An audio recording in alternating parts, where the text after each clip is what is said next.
kemarin Pak Ganjar tiba-tiba dilaporkan ke KPK. Ini bagi saya sebuah cerita yang aneh dan tidak biasa, karena semestinya pelaporan-pelaporan semacam ini itu dilakukan sebelum pencoblosan. Ini pencoblosan sudah selesai, penghitungan suara sudah hampir selesai, tapi capres yang kemungkinan besar akan kalah justru baru dilaporkan. Ini apa ini maksudnya gitu ya? Karena Teguh Santoso sebagai Ketua Indonesia Police Watch itu melaporkan Pak Ganjar ke KPK atas dasar dugaan penerimaan cashback atau penerimaan uang sebesar totalnya sekitar 100 miliar rupiah dari periode tahun 2013 sampai 2024. Ini pemberian ini dilakukan atas modus-modus pemberian cashback katanya. Jadi Pak Ganjar itu selama menjadi gubernur selama 2 periode itu dituding mendapatkan cashback senilai 5,5% dari Bank Jateng, dan kemudian kasus ini dilaporkan oleh Teguh Santoso juga bersama dengan Gubernur Bank Jateng. Jadi Teguh Santoso ini melaporkan 2 orang, Gubernur Bank Jateng, pimpinan Bank Jateng, dan Ganjar Pranowo sebagai mantan Gubernur Jawa Tengah gitu. Dan ini bagi saya adalah sebuah cerita terkait Pilpres yang nampaknya masih belum selesai gitu. Karena sekarang banyak orang berpikir bahwa Pilpres sudah selesai gitu ya, penghitungan juga sudah hampir selesai, tapi capres yang kemungkinan besar akan kalah justru malah diotak-atik gitu ya. Justru malah diserang. Ini ada ketakutan apa? Dan selain itu, pelaporan terhadap Pak Ganjar ini dilakukan ketika PSI sedang menggelembungkan suara. Karena selama 3 hari terakhir suara PSI itu naik gitu ya, sampai ratusan ribu suara hanya dalam hitungan hari, hanya dalam 2 hari, dan kemudian banyak orang menyorot. Dari mulai P3 yang paling dirugikan dan pihak-pihak lain seperti PD Perjuangan yang juga suaranya menjadi berkurang secara persentase. Nah, ketika PSI dipertanyakan, ketika suaranya menggelembung secara tidak normal, bahkan itu juga dipertanyakan oleh pihak-pihak yang selama ini dianggap menjadi bagian dari pendukung Prabowo Gibran gitu ya, seperti Burhanuddin Muhtadi dan yang lain-lain gitu ya. Banyak orang mempertanyakan, kok bisa suara PSI itu jadi naik drastis? Sangat tidak masuk akal, karena ketika partai-partai yang lain mendapatkan penambahan suara hanya dalam puluhan ribu atau ribuan setiap harinya, PSI naik sampai kemudian mencapai ratusan ribu hanya dalam sehari 2 hari. Nah, ini kemudian yang menjadi masalah. Dan di tengah-tengah pembicaraan soal penggelembungan suara PSI itu kemudian muncullah laporan terhadap KPK atas dasar Pak Ganjar yang dianggap melakukan atau menerima suap atau menerima uang atau gratifikasi dari Bank Jateng. Nah, setelah ditelusuri gitu ya, si pelapor ini, Teguh Santoso ini, kebetulan ternyata dia adalah Ketua DPD PSI Bogor. Oh, berarti jangan-jangan emang ada kecurangan nih. Berarti memang jangan-jangan ada penggelembungan suara gitu, sehingga perlu dilakukan upaya-upaya untuk mengalihkan isu. Ya nggak tahu lah apakah ini adalah bagian dari pengalihan isu atas menggelembungnya suara PSI yang mencapai ratusan ribu suara hanya dalam hitungan hari, atau ini adalah bagian dari serangan balik atas dasar Pilpres 2024 yang belum selesai. Kalau ini adalah pengalihan isu terhadap penggelembungan suara PSI, ya maka mungkin setelah ini fokusnya hanya kepada Pak Ganjar saja. Dilaporkan, nanti KPK memberikan pernyataan, nanti kemudian muncul panggilan-panggilan dan sebagainya, sehingga penggelembungan suara PSI bisa berjalan tanpa hambatan gitu, sehingga karena orang-orang jadi fokus kepada Pak Ganjar. Tapi kalau ini adalah serangan balik atas Pilpres 2024 yang belum selesai karena penuh kecurangan, karena masih ada tahapan-tahapan yang akan dilakukan di DPR sana, maka saya terus terang jadi teringat dengan taruhannya Fahri Hamzah. Ya, Fahri Hamzah setelah mendukung Prabowo Gibran gitu ya, itu sempat menantang semua orang untuk bertaruh. Taruhan siapa capres yang kalah dan nantinya akan menjadi tersangka. Wos. Ya kelompok sebelah itu memang suka taruhan gitu ya. Oh, slogannya aja all in, all in, all in, ya taruhan. Itu kan memang bahasa taruhan gitu, dikit-dikit taruhan. Apapun masalahnya taruhan. Nah, ketika Fahri Hamzah sudah sepercaya diri itu untuk mengajak orang lain bertaruh gitu ya, siapa capres akan menjadi tersangka, nampaknya ini tidak sesederhana taruhan biasa. Ini nampaknya memang sudah diagendakan atau disetting dengan sedemikian rupa agar apa yang disampaikan oleh Fahri Hamzah itu nanti menjadi kenyataan, atau Fahri Hamzah hanya menyampaikan saja, menyampaikan bocoran dari rencana-rencana besar setelah Pilpres 2024 selesai gitu. Nah, kalau capres yang dinyatakan kalah, maka hari ini kemungkinannya adalah Ganjar dan Anies. Ya karena Fahri Hamzah kan dukung Prabowo gitu ya. Nah, pertanyaan selanjutnya adalah apakah ini ada kaitannya dengan hak angket yang coba didorong oleh Ganjar dan Anies? Karena hak angket ini diusulkan oleh Ganjar dan Anies. Bahkan Pak Ganjar itu kalau memang DPR tidak bisa hak angket karena Pak Ganjar pernah jadi anggota DPR, maka bisa melakukan hak interpelasi, kata Pak Ganjar. Jadi ya Anies juga menyampaikan usulan hak angket ini dengan begitu keras, tapi nampaknya dari beberapa pemberitaan yang saya baca itu Pak Ganjar jauh lebih keras gitu. Karena lebih dari itu Pak Ganjar dalam satu kesempatan dalam sebuah wawancara itu juga sudah menolak untuk bergabung kepada pemerintahan terpilih siapapun nantinya gitu ya. Jadi Pak Ganjar kalau ditawari sebagai menteri ya dia tidak akan bergabung dan dia siap untuk berada di luar pemerintahan gitu. Nah, apakah situasi yang semacam ini yang Pak Ganjar itu tidak bisa dikendalikan mau ditumbangkan atau mau dibusukkan dengan cara dijadikan tersangka?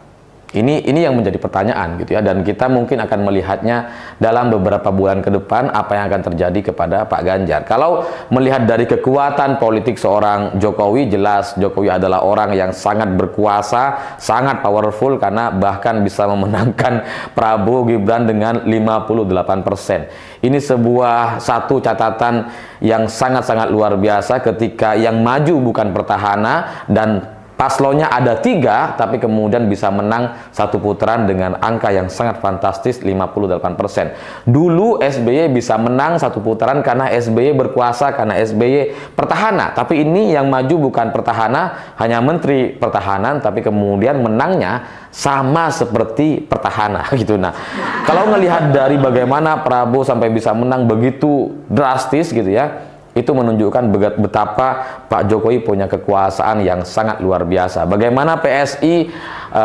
yang ketua partainya adalah anak Jokowi bisa naik hingga ratusan ribu suara hanya dalam 2 hari, itu juga menunjukkan betapa Jokowi punya kuasa yang begitu luar biasa. Meskipun Pak Jokowi juga bilang itu tanyakan ke KPU, itu tanyakan ke partai dan sebagainya, tapi itulah adalah jawaban-jawaban template dari seorang Jokowi. Sama seperti Jokowi ditanya soal capres-cawapres, itu urusan partai politik dan sebagainya, tapi pada akhirnya kita bisa melihat bahwa Gibran ternyata bisa maju di Pilpres 2024. Dan contoh betapa kuatnya seorang Jokowi juga bagaimana undang-undang gitu ya bisa berubah di MK dengan segala carut marutnya gitu ya, tapi kemudian tetap bisa diterima oleh semua pihak, oleh KPU diterima, dan tidak ada orang dari kalangan elit kita yang mau untuk menyampaikan kesalahan-kesalahan ini gitu ya.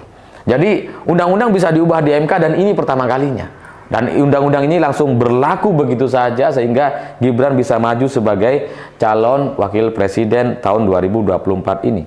Jadi kalau misalkan ini adalah bagian dari serangan balik, pelaporan kepada Pak Ganjar ke KPK atas dugaan gratifikasi atau korupsi sebesar 5,5% sepanjang tahun 2013 sampai 2024, maka mungkin ini adalah cerita yang sama seperti tahun 2017 lalu di Pilkada DKI.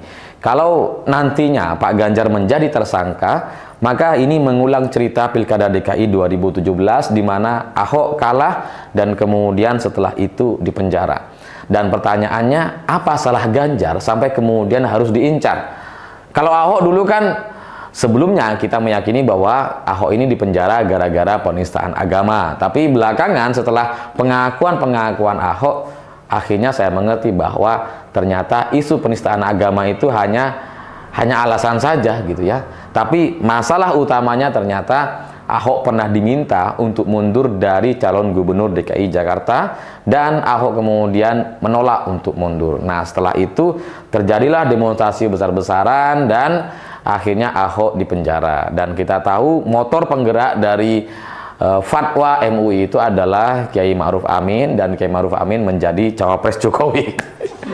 Jadi ya kalau sebelumnya saya berpikir bahwa Kiai Ma'ruf Amin itu dijadikan cawapres karena Pak Jokowi nggak mau ribut, nggak mau ribet gitu ya. Tapi belakangan saya melihat nampaknya itu adalah bagian dari reward untuk memuluskan Ahok masuk ke penjara gitu ya. Karena ada campur tangan Ma'ruf Amin juga dulu ketika Pilkada DKI 2017 lalu. Nah, kalau Ahok menolak untuk mundur sebagai calon gubernur DKI Jakarta, Pak Ganjar juga punya cerita yang sama. Ganjar itu dalam banyak cerita itu katanya ketika diminta untuk bergabung dengan Prabowo menjadi cawapres gitu ya, Prabowo capresnya, Ganjar cawapresnya, yang dulu sempat bersama-sama di di sawah-sawah di Jawa Tengah itu Ganjar tidak nurut gitu ya. Dan kemudian soal Piala Dunia U20 juga Pak Ganjar tidak nurut, tegak kepada konstitusi, sehingga akhirnya hari ini konstitusi kita itu diobrak-abrik mulai dari MK dan kemudian sekarang dengan segala kecurangan pemilu yang terjadi di tahun 2024 ini. Apakah ini adalah bagian dari serangan balik? Kita tunggu nanti. Tapi ada kesamaan, ada kemiripan antara Ahok dengan Pak Ganjar. Dan selain itu, kalau misalkan Pak Ganjar nanti di penjara gitu ya, maka mungkin itu adalah akhir dari karir politik seorang Ganjar Pranowo, sama seperti Ahok gitu ya. Ahok setelah dipenjara ya selesai karir politiknya. Dan ini bisa kita pahami kalau itu terjadi karena Ganjar dan Anies meskipun sekarang kalah gitu ya, katakanlah sudah kalah meskipun penetapannya masih belum gitu ya, tapi dua orang ini adalah dua orang yang punya elektabilitas tinggi, yang punya magnet politik sangat luar biasa.